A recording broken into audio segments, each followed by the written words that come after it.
One afternoon, the elderly man was driving back after a full day of doing chores in the nearby town when something caught his eye near the edge of the road. His vision was not what it once was, but the small, still figure drew his attention. He eased off the gas, narrowing his eyes. It looked like an animal, maybe a dog, possibly hit by a car. The idea of a wounded creature left alone on the roadside bothered him deeply. He understood how unforgiving the world could be to defenseless animals. He pulled the car over to see what it was. As he stepped out, the cool air stirred his coat. The setting sun threw long shadows over the ground, turning everything into shades of orange and gold. He approached the shape slowly, expecting to see a lifeless body. But when he got closer, he realized it was not a dog. It was a bobcat cub, no older than a few weeks. The little animal barely moved, and for a moment he thought it might already be gone. Its small frame looked fragile, fur dirty and scattered with dried blood. But as he knelt down, he noticed a faint flicker of its eyelids and the gentle rise of its chest. It was still breathing. The old man felt a deep ache in his chest. The bobcat cub had clearly been struck by a passing car and left behind, as if the driver had not bothered to stop.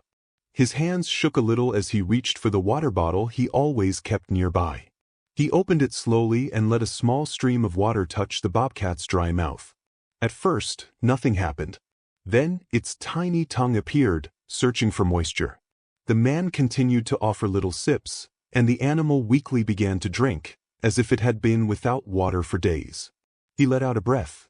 This animal was far too young and weak to make it alone. Without its mother, even if it healed, it would not survive in the wild. He paused, glancing down the quiet road. No cars in sight. No one around. Just him and the choice he now faced. After a moment of thought, he reached out and gently lifted the bobcat cub into his arms. Its fur felt coarse, its body limp, yet still warm. It did not resist, too tired to react.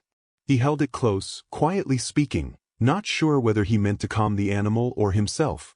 Without more delay, he returned to the car and laid the bobcat on the passenger seat, covering it with his old coat. The ride back was silent. Every so often he looked over to check if it was still breathing. The small creature lay still, breathing in short, uneven patterns.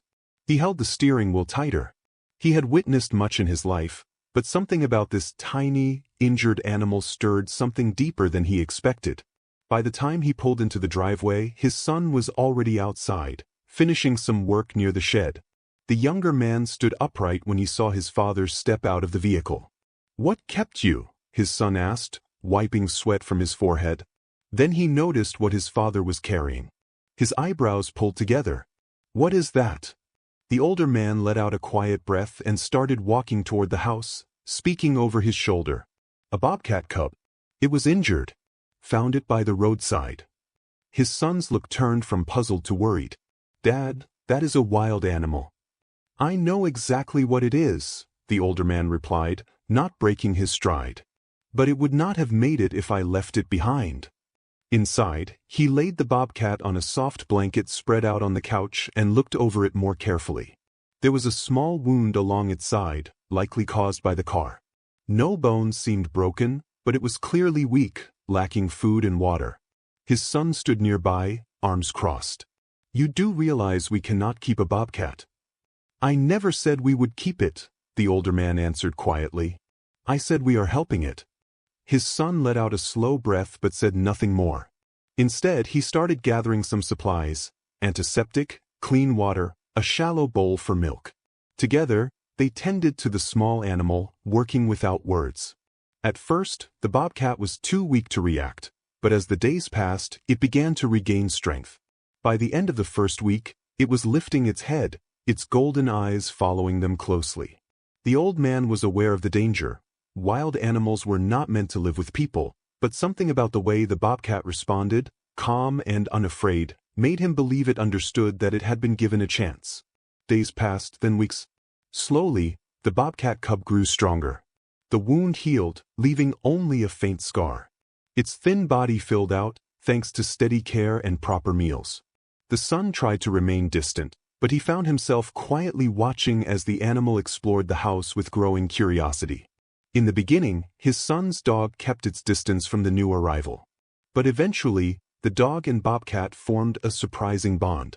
They played together in the yard, ran after each other, and curled up near the fire when night came. It was something neither man had predicted, but it brought quiet joy to them both. The Bobcat never tried to run. It had plenty of chances to slip into the trees beyond their property and return to the wild, but it never did. It wandered through the yard, climbed trees, stretched out in the sun, but always came back. It stayed close to the people who had cared for it. At first, they assumed it was temporary. Maybe it just needed time to recover before returning to the wild. But as the seasons changed, it became clear the Bobcat had made a decision. The old man never tried to domesticate it. He never placed a collar around its neck or forced it to stay. He simply let it be. Yet, their connection was impossible to ignore. It showed in the way the Bobcat brushed lightly against his leg, in how it followed the sun along the dirt road into town, always keeping a bit of distance, always watching. It returned every night as if nowhere else could give it the same quiet safety. Time went on, and the Bobcat was no longer the fragile creature they had found by the roadside. It had become sleek and strong, its coat full and smooth, its movements sharp and graceful. Its natural instincts were still there. They watched it hunt in the yard, quick and silent. Sometimes it vanished into the woods for hours, returning with the forest scent clinging to its fur. But despite its untamed side, it remained part of their world. Sometimes, in the evening, the old man sat on the porch, a warm cup in his hands, watching the Bobcat resting nearby, eyes half shut, ears twitching to every distant sound. His son would sit down next to him. The dog lay curled up at their feet. None of them said much, but there was no need. There was a quiet understanding between them, a shared awareness of something rare, something meaningful. The older man had witnessed a lot in his lifetime. He had seen cruelty, hard times, and deep loss. He had watched things disappear before their time. But he had also come across strength and moments of care in the most unlikely places. And this was one of those times. A moment of calm in a world that often felt distant and cold. He often thought back to that day. The day he came across the Bobcat cub by the roadside, hurt and struggling to breathe. He had almost kept driving. After all, what could he really have done? What right did he have to interfere with the course of nature? But something had made him stop. Maybe it had been instinct. Or maybe it was that quiet voice inside him that would not ignore pain when he saw it. So he had picked up the cub, brought it home, and by doing that he had unknowingly welcomed something rare into his life. In many ways he believed the Bobcat had saved him too. It had reminded him that kindness did not need limits, that family could go beyond blood ties, and that the strongest bonds sometimes formed where you least expected. He smiled gently, reaching down to pat the dog's head as the Bobcat stretched beside them, letting out a slow yawn before resting again. Yes, the world could be rough, full of unkindness and neglect. He had lived through it. But here, in this quiet part of the world, there was something else. Something soft. Something right. And that, he thought, was enough.